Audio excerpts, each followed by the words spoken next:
नमस्कार दोस्तों, कैसे हैं आप लोग। उम्मीद करता हूं सभी लोग स्वस्थ होंगे और मस्त होंगे। स्वागत करता हूं आपका गौतम सीटेट क्लासेस में। तो चलिए मित्रों, देखते हैं आज की क्लास हमारी कौन सी है। आज भाई सीडी एंड पैडा की क्लास होगी और ये 15वीं क्लास है, जिसमें क्वेश्चन नंबर 211 से लेकर 225 तक डिस्कस किए जाएंगे। और देखिए मित्रों, मेरी जो बेस्ट ट्रिक्स हैं वो पॉजिटिव और नेगेटिव हैं। अगर आप इनको बहुत बेहतरीन तरीके से समझना चाहते हैं तो आपको क्या करना पड़ेगा, मेरी जो ये क्लासेस हैं ये सीरियल वाइज देखें। ये प्रॉपर क्लास है, इसको आप प्रैक्टिस वीडियो ना समझें। ये प्रॉपर क्लास है और इनकी पीडीएफ मेरे पास है, वो आप चाहें तो मंगा सकते हैं, उसके साथ प्रैक्टिस कर सकते हैं। आप मुझे मैसेज कर देंगे मेरे नंबर में, आपको पीडीएफ भेज दूंगा। और देखिए, अगर आपको पॉजिटिव और नेगेटिव क्लियर हो जाता है, समझ में आ जाता है, आप इसको पकड़ना सीख जाते हैं, तो जो फर्स्ट पेपर है उसमें सीडी और जो पैडा है आपकी सीडीपी जो 90 मार्क्स की, इसमें से आप 90/90 भी ला सकते हैं।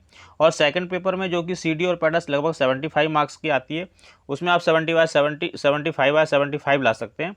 और जब आप बहुत गलत करोगे तो ज़्यादा से ज़्यादा 4-5 क्वेश्चन गलत करोगे और बाकी के नंबर आपके जरूर आएंगे। तो चलिए दोस्तों, देखते हैं हम आज की क्लास में किस तरह से पॉजिटिव और नेगेटिव से हर क्वेश्चन सॉल्व होगा 90 मार्क्स का। चलिए, क्वेश्चन नंबर 211 उन बच्चों के लिए जिनके पास पीडीएफ है, और पहला क्वेश्चन आज का उनके लिए जिनके पास पीडीएफ नहीं है और जो पहली बार वीडियो देख रहे हैं। तो मित्रों देखिए, स्टार्ट करते हैं आज की क्लास। अलग अलग सोच वाले पैटर्न उन बच्चों की पहचान करने में मदद करते हैं, सहायता करते हैं। कौन से बच्चों को? तो देखो, जो अलग अलग तरह से सोचते हैं, जो अलग अलग सोचने की जिनमें बच्चों में क्षमता होती है, वो बच्चे पॉजिटिव होते हैं। यानी कि उनमें पॉजिटिविटी ये होती है कि वो एक समस्या का अलग अलग तरीके से समाधान सोच लेते हैं। और ऐसे बच्चे कौन से बच्चे होते हैं? वो बच्चे होते हैं आपके सृजनात्मक। और वैसे भी जो सृजनात्मक वर्ड है ये पॉजिटिव है। देखिए, ये सीधी सीधी आपसे परिभाषा पूछी थी, तो जब ऐसा कोई क्वेश्चन आए जहाँ परिभाषा पूछनी है, वहाँ पे आप नेगेटिव पॉजिटिव को थोड़ा हल्का सा पीछे कर देंगे, क्योंकि जब परिभाषा पूछ रहा है तो हम इधर उधर नहीं जा सकते हैं, सटीक आंसर देना पड़ेगा। चलिए अगला क्वेश्चन देखेंगे। निम्नलिखित में से कौन सा शिक्षक द्वारा कक्षा में बच्चों के लिए समस्या हल करने के तरीके का वर्णन नहीं करता है? जब उसने नहीं कह दिया तो इसका मतलब आपको नेगेटिव निकालना है। तो देखिए, आपको करना क्या है कि आप क्वेश्चन को पढ़ने की हैबिट इस तरह से फॉर्मेट कीजिए कि आप ये तुरंत आपको पता चल जाना चाहिए कि वो नेगेटिव पूछ रहा है या पॉजिटिव पूछ रहा है। फिर इसके बाद आप नेगेटिव और पॉजिटिव ढूंढना शुरू कर दो। ज़्यादा थ्योरी मत सोचना, ज़्यादा आप समझोगे, ज़्यादा थ्योरी को पढ़ोगे तो चारों में अटक जाओगे। चलिए देखिए, पहले से स्टार्ट करते हैं। अभिसरण, अभिसरण नेगेटिव। अगर इसकी जगह लिखा होता अपसरण, एक दो दो वो हैं, एक है अपसारी और एक है अभिसारी। तो जो ये अभिसारी है ये नेगेटिव है, अपसारी जो होता है वो पॉजिटिव होता है। अपसारी बच्चा वो होगा जो सृजनात्मक होगा। मैंने जो ये चीज़ें मैं अलग से बताता हूँ ना, इसको आप साथ के साथ लिखा करो, यही आपकी थ्योरी है, आपको अलग से पढ़ने की जरूरत नहीं है। जैसे मैंने ये बताया, अभिसरण नेगेटिव यानी कि अभिसारी चिंतन नेगेटिव और अपसारी पॉजिटिव। दूसरा देखेंगे। अच्छा, उत्तरों वाले प्रश्न पूछना। प्रश्न पूछना, अगर टीचर प्रश्न पूछ रहा है तो नेगेटिव, अगर बच्चा प्रश्न पूछ रहा है तो पॉजिटिव। ये चीज़ मैं कई बार बता चुका हूँ, हर वीडियो में बताता हूँ कि जब बच्चा कब प्रश्न पूछता है, बच्चा जब प्रश्न पूछता है जब वो सीख रहा होता है, सीखने के लिए वो तैयार होता है, तत्पर होता है, वो जिज्ञासु होता है और उसके सीखने में बाधा पड़ जाती है, तब वो टीचर से प्रश्न पूछता है। तो इसलिए जब बच्चा प्रश्न पूछे तो पॉजिटिव, लेकिन अगर यहाँ पे क्या है, यहाँ टीचर प्रश्न पूछ रहा है, टीचर प्रश्न पूछे तो नेगेटिव। क्यों? क्योंकि जैसे ही टीचर ने कहा हाँ भाई अब मैं एक सवाल पूछूंगा, बस समझ लो बच्चे एकदम से ना घबरा जाते हैं, यार मेरे से ना पूछ लें सर जी सवाल, मुझे पता नहीं आता होगा या नहीं आता होगा। मतलब उनका जो एक लेवल होता है, जितने वो वहाँ उत्सुक होते हैं, एकदम से वो डाउन हो जाते हैं, हतोत्साहित हो जाते हैं, जैसे टीचर कहता है भाई हाँ मैं सवाल करूँगा। तो इसलिए अगर टीचर प्रश्न पूछ रहा है तो नेगेटिव। ध्यान रहे, किसी विशेष समस्या को हल करने के बारे में अपनी विचार प्रक्रियाओं पर चर्चा करना या बातचीत करना पॉजिटिव। देखो, अगर आपको बच्चों के साथ प्रश्न उत्तर नहीं खेलना है, आपको बच्चों से बात करनी है, उनको कंफर्टेबल फील करवाओ, उनके साथ चर्चाएं करो, आप प्रश्न उत्तर मत करो। तो चर्चा करना पॉजिटिव। कुछ हल करते समय गलतियों को करने के प्रति ईमानदार रहना। देखो, अगर ईमानदार है बच्चा तो पॉजिटिव रहेगा। अगर बच्चे के अंदर ईमानदारी आ गई है तो इसका मतलब उसने कुछ चीज़ें सीख ली हैं, कुछ वैल्यूज सीख ली हैं, और ऐसा हुआ है तो वो पॉजिटिव चीज़ है। सोच, विचार, परीक्षण और विभिन्न उत्तर। देखो, एक ही ऑप्शन में इतनी सारी चीज़ें आ गई। जब एक ही ऑप्शन में ज़्यादा चीज़ें आ जाती हैं, विस्तारित हो जाता है, तो वो पॉजिटिव हो जाता है। अब देखो, अगर आपको पॉजिटिव और नेगेटिव की समझ है तो देखो, positive positive positive negative negative answer, क्योंकि वो नेगेटिव ही पूछ रहा है। तो भाई नेगेटिव पॉजिटिव बहुत बेहतरीन ट्रिक है, आप बस उसको थोड़ा सा समझ लो। ये बिल्कुल नया तरीका है, इसको थोड़ा आपको समझने में टाइम लगेगा, लेकिन ज़्यादा टाइम नहीं लगेगा। आप रोज़ 2 वीडियो देखो मेरे, और 1 हफ्ते तक देखो, 7 डे।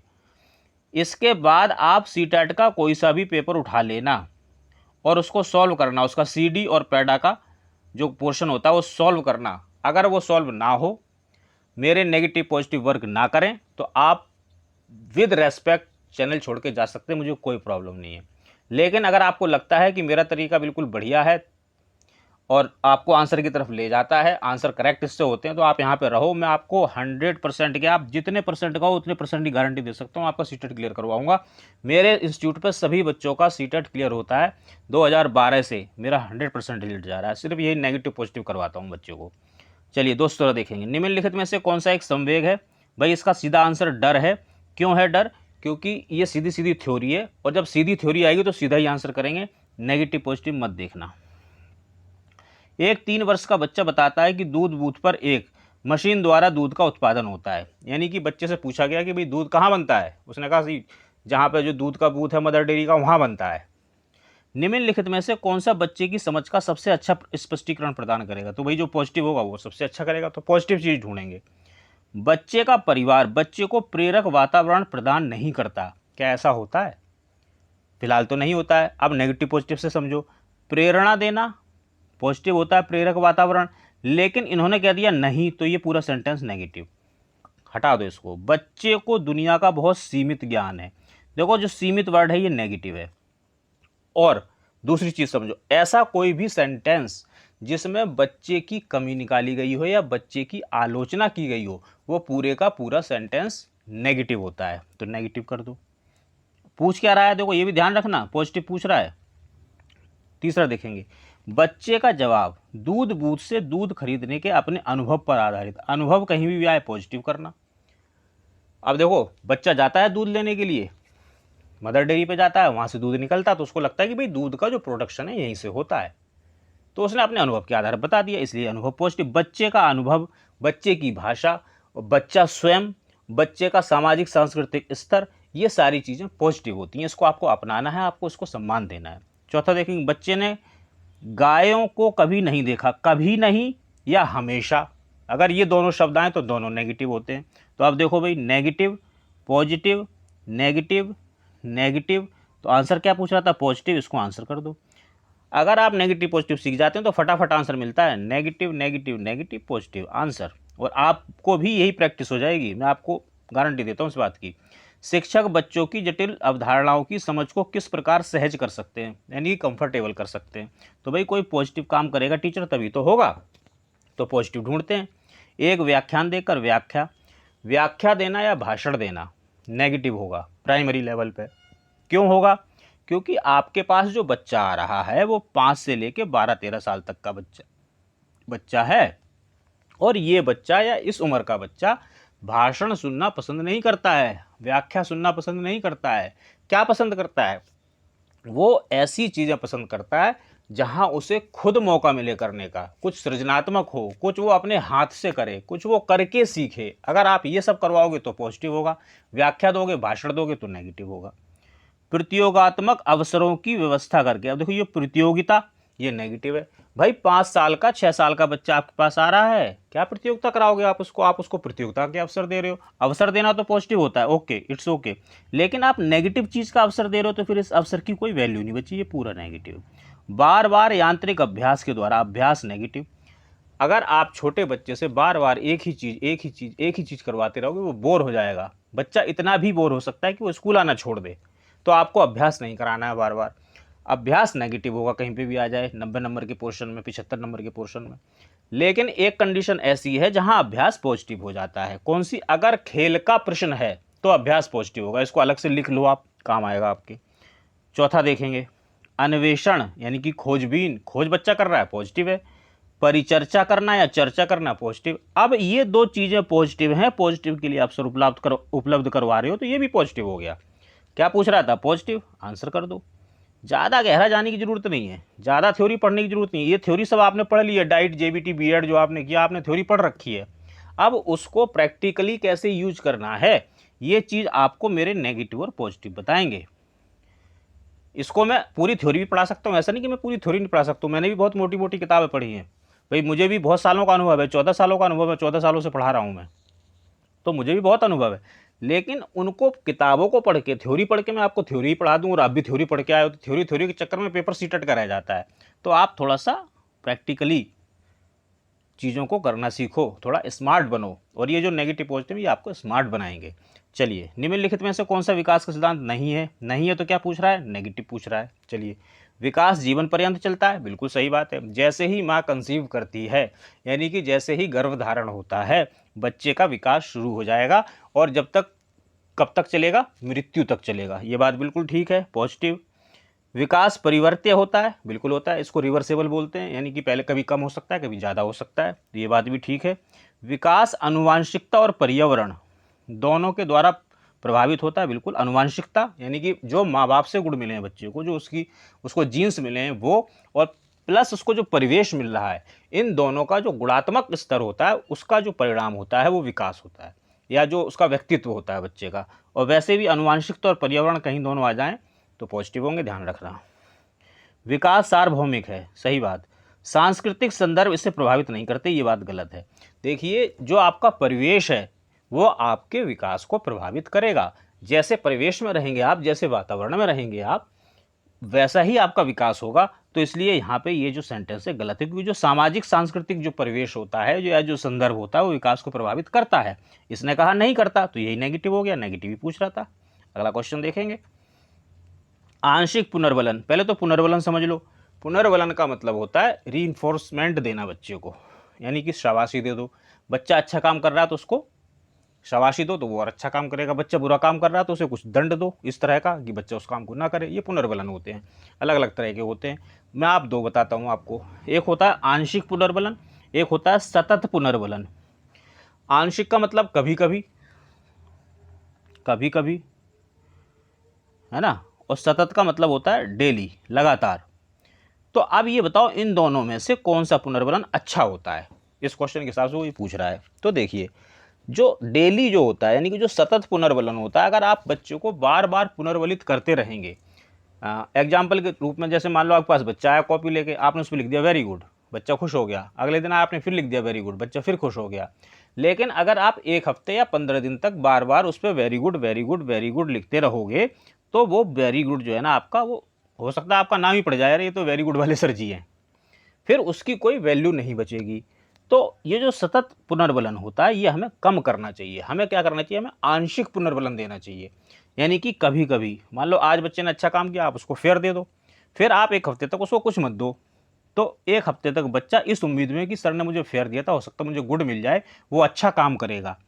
लेकिन जैसे आपको लगेगा बच्चा डाउन जा रहा है, वो इंटरेस्ट नहीं ले रहा है, तो जैसे ही किसी दिन अच्छा काम करेगा आप उसे गुड दे दो, वो फिर 1 हफ्ते के लिए समझ लो मोटिवेट हो गया। फिर इसके बाद आप उसे एक्सीलेंट भी दे सकते हो, वेरी गुड भी दे। इस तरह से अगर आप कभी कभी उसको पुनर्बलन दोगे तो बच्चा मोटिवेटेड रहेगा। इसलिए जो आंशिक पुनर्बलन होता है वो सतत पुनर्बलन की अपेक्षा अधिक प्रभावी होता है। आंसर इसका ये होगा। अच्छा, अब देखो, ये जो आंशिक पुनर्बलन और सतत पुनर्बलन के बारे में बात कर रहा, तो ये थ्योरी है प्रॉपर। जब प्रॉपर थ्योरी का क्वेश्चन आ जाता है ना, तो हमें थ्योरी के हिसाब से ही जिससे निपटना पड़ता है। थोड़ा सा नेगेटिव पॉजिटिव यहाँ पे पीछे रहते हैं। अगला क्वेश्चन देखेंगे, प्रतिभाशाली विद्यार्थी स्वभाव के अंतर्मुखी होते हैं? नहीं भाई, ये तो बहिर्मुखी होते हैं। जब वो प्रतिभाशाली हो तो अंतर्मुखी क्यों होगा? नेगेटिव हो गया ये तो। अपनी आवश्यकताओं को दृढ़तापूर्वक नहीं कह पाते। भाई, जब प्रतिभाशाली बच्चा है तो क्यों नहीं कहेगा? जरूर कहेगा। अच्छा, जो आवश्यकता होता है बच्चे की, आवश्यकता पॉजिटिव होती है, लेकिन वो कह रहा है कि ये नहीं कह ही नहीं पाते, तो फिर ये भी नेगेटिव हो गया। अपने निर्णयों में आत्मनिर्भर होते हैं, ये बात सही है। शिक्षकों से स्वतंत्र होते हैं। अरे, जब शिक्षक से स्वतंत्र हो जाएंगे तो फिर वो स्टूडेंट कहाँ रहा? इसलिए आंसर आपका थर्ड। वाइगोस्की के सिद्धांत का निहितार्थ है, इसका क्या मतलब है? तो ये पॉजिटिव चीज़ देखो, इसमें पूछ रहा होगा, हम पॉजिटिव चीज़ निकालने की कोशिश करेंगे। देखो, वैसे अगर आप वाइगोस्की को समझना चाहते हैं, जितना सीटेट में आता है, देखो मैं आपको सिर्फ उतना ही पढ़ाऊंगा जितना सीटेट में आता है। मेरी जो स्पेशलिटी है वो सीटेट की है, मैं सीटेट 100% क्लियर करवाता हूँ। तो वाइगोस्की का वीडियो पड़ा हुआ है चैनल पर, आप उसको देखिए। जितनी भी सीटेट में टर्म्स आती हैं उनको सबको मैंने उसमें बहुत अच्छे से उसमें व्याख्या की है, आप उसको समझ लीजिए तो आप वहाँ अच्छे से समझ जाएंगे। फिलहाल हम इस क्वेश्चन को देखते हैं। पॉजिटिव चीज़ पूछ रहा है तो पॉजिटिव ढूंढेंगे। प्रारंभिक व्याख्या के बाद कठिन सवालों को हल करने में बच्चे की सहायता न करना, व्याख्या नेगेटिव, सहायता करना पॉजिटिव होता है, और आप वही कर नहीं रहे हो तो ये भी नेगेटिव, सहायता न करना नेगेटिव। मैंने ये बता दिया था व्याख्या क्यों नेगेटिव है। बच्चे उन बच्चों की संगति में श्रेष्ठतम रूप से सीख सकते हैं जिनका बुद्धि लब्धांक उनके बुद्धि लब्धांक से कम होता है। देखो, यहाँ पे 2 बच्चों की तुलना की जा रही है। एक उस बच्चे की जिसका बुद्धि लब्धांक जो है अच्छा है और एक का कम है। तो ऐसा कोई सेंटेंस जहाँ पे तुलना की जाए, बच्चों की आपस में तुलना की जाए, वो नेगेटिव होता है, ध्यान रखना। सहयोगात्मक समस्या समाधान, सहयोग देना, सहयोग कहाँ होगा, सहयोग समाज में होता है। वाइगोस्की ने किसकी बात की, समाज की बात की, तो ये पॉजिटिव।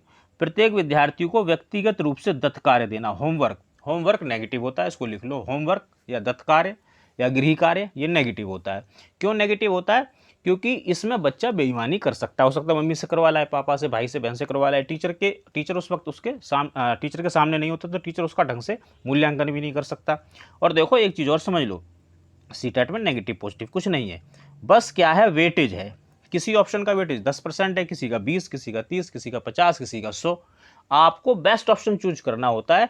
तो जो ये मेरे नेगेटिव पॉजिटिव हैं, ये आपको बेस्ट ऑप्शन की तरफ ले जाएंगे। अब देखिए, नेगेटिव नेगेटिव, यहाँ तुलना हो गई नेगेटिव, यहाँ दत्तकार्य नेगेटिव, सहयोग देना पॉजिटिव होता, आंसर कर दो। बस पॉजिटिव नेगेटिव की आप थोड़ी थ्योरी समझ लो, कोई बहुत डीप थ्योरी नहीं है, बस समझ लो नेगेटिव पॉजिटिव। आंसर आप ये समझ लो, आप आंसर के पास ही खड़े रहोगे।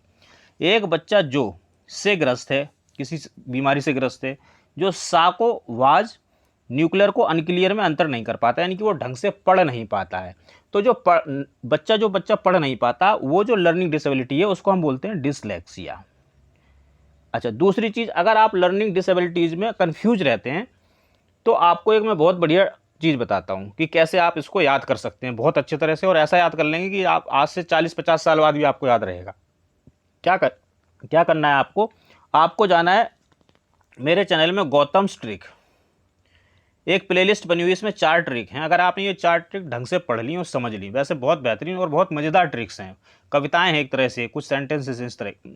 तो अगर आप इसको पढ़ लेते हैं तो आपको क्या क्या याद हो जाएगा, बुद्धि के सिद्धांत याद हो जाएंगे, किसने कौन सा सिद्धांत दिया, सीटेट में जितने आते हैं, सीटेट में जितनी लर्निंग डिसेबिलिटीज़ आती हैं वो आपको याद हो जाएंगी।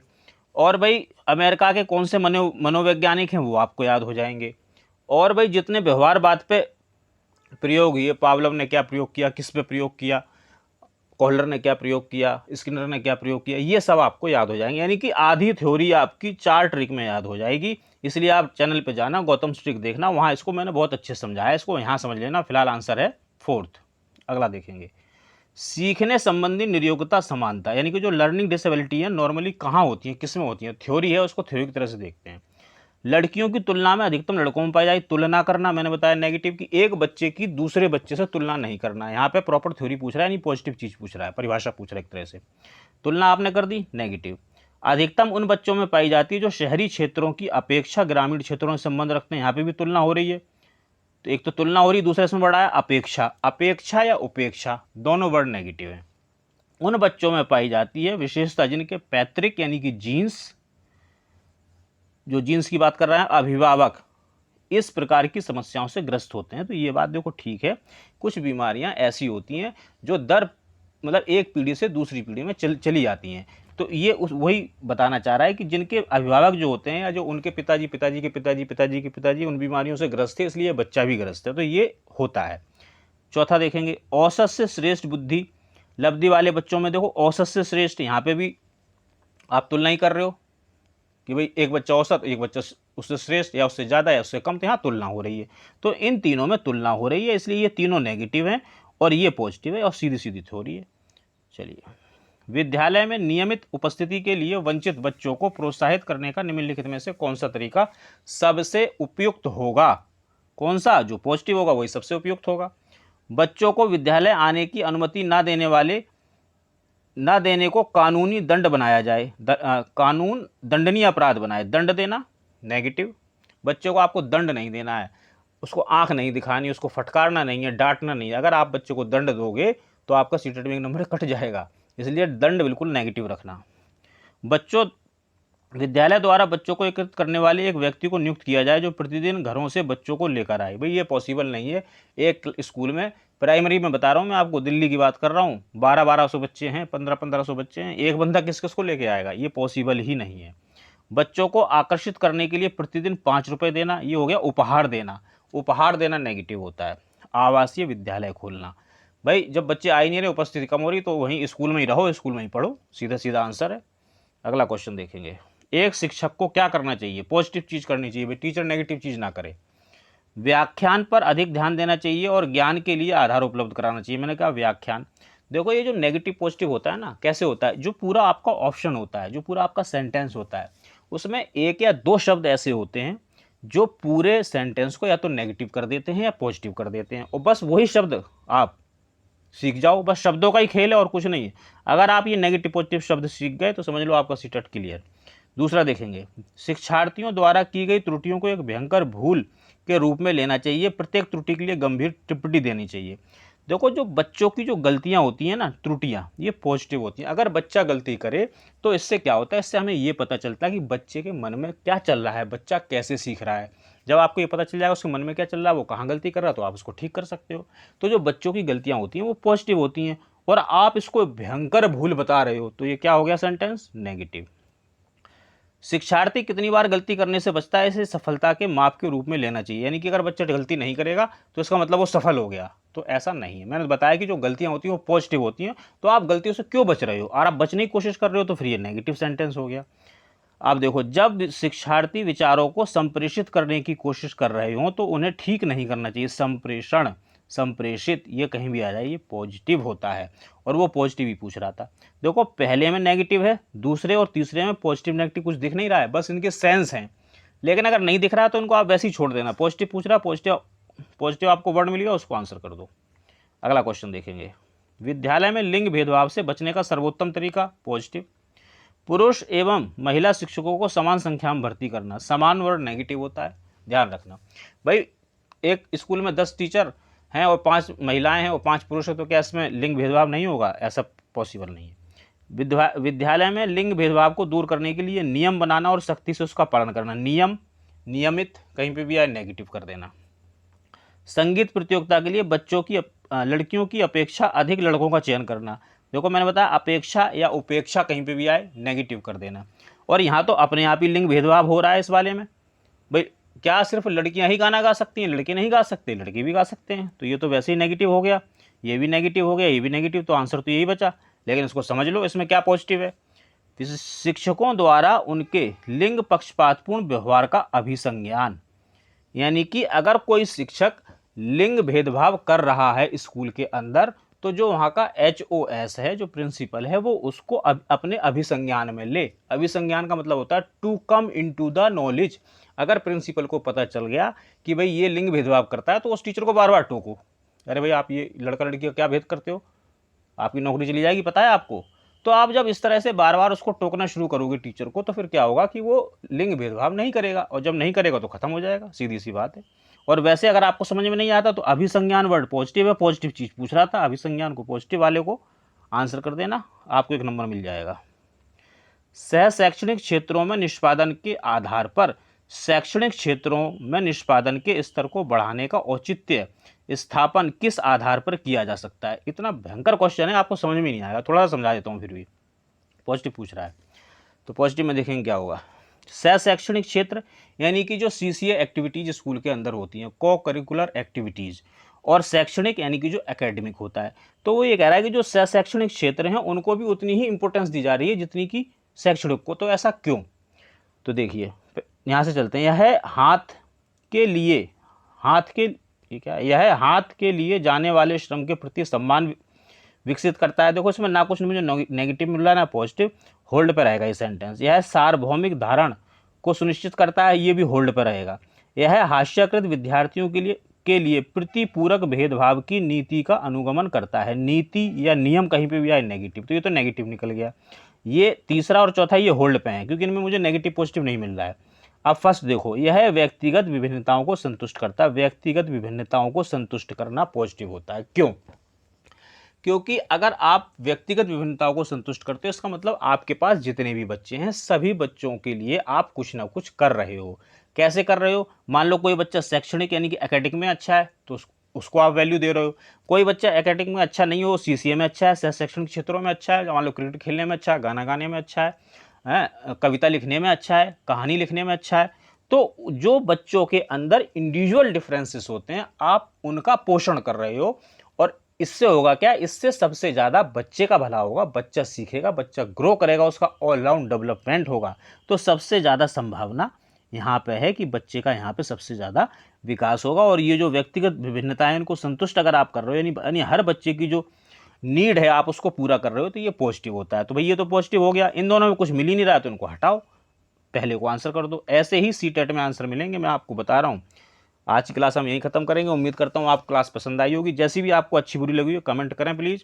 सब्सक्राइब, लाइक, शेयर ये सब भी करवाते रहिए। और नोट्स वगैरह चाहिए हो तो इस नंबर पे आप मुझे हाय लिख के भेज दीजिए व्हाट्सएप पे, मैं आपको सारे नोट्स भेज दूंगा। और प्रिंट आउट निकलवा के मेरे साथ साथ आप इसको किया कीजिए, जैसे मैं करता हूँ ऐसे ही आप प्रैक्टिस करेंगे तभी आपका कुछ भला होगा। तो चलिए मित्रों, आज की क्लास को हम यहीं ख़त्म करेंगे। तब तक के लिए स्वस्थ रहिए और मस्त रहिए।